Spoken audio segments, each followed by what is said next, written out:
دیکھو میرے بھائی دوستوں بزرگوں، حجت الوداع کے موقع پر آپ صلی اللہ علیہ وسلم نے فرمایا، اے میرے صحابہ، کیا میں نے تمہیں اللہ کا پیغام پہنچا دیا ہے؟ تو صحابہ رضوان اللہ تعالیٰ علیہم اجمعین نے بیک زبان ہو کر کہا، اے اللہ کے رسول، آپ نے پہنچایا نہیں، پہنچانے کا حق ادا کر دیا ہے۔ آپ صلی اللہ علیہ وسلم نے فرمایا، اب جو حاضرین ہے وہ ان پر لازم ہے کہ وہ غائبین تک پہنچا دے۔ میرے بھائیو دوستوں بزرگوں، تبلیغ صرف اپنی ذات تک محدود نہ رکھے، خود سیکھیں، اور سب سے پہلے وَأَنذِرْ عَشِيرَتَكَ الْأَقْرَبِينَ، نبی صلی اللہ علیہ وسلم کو اللہ نے حکم دیا، اے میرے محبوب پیغمبر، وَأَنذِرْ عَشِيرَتَكَ الْأَقْرَبِينَ، آپ اپنے قریبی رشتہ داروں کو ڈرائیں۔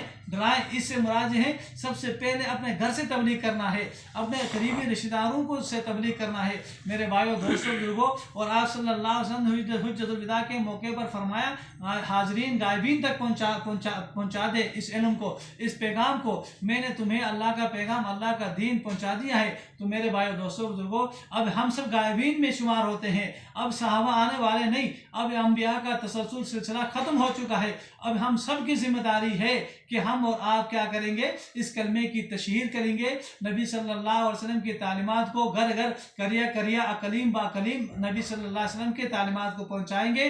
تو ہم نبی صلی اللہ علیہ وسلم کے اس حجت الوداع کے موقع پر فرمایا، الا فلیبلغ الشاہد الغائب، یعنی تم لوگ حاضرین میں سے ہیں، یعنی غائبین تک تمہارا پیغام پہنچانا تمہارا ذمہ ہے۔ تو نبی صلی اللہ علیہ وسلم کا روح مبارک بھی خوش ہوگا، ہم نبی صلی اللہ علیہ وسلم کے طریقے پر عمل کریں گے۔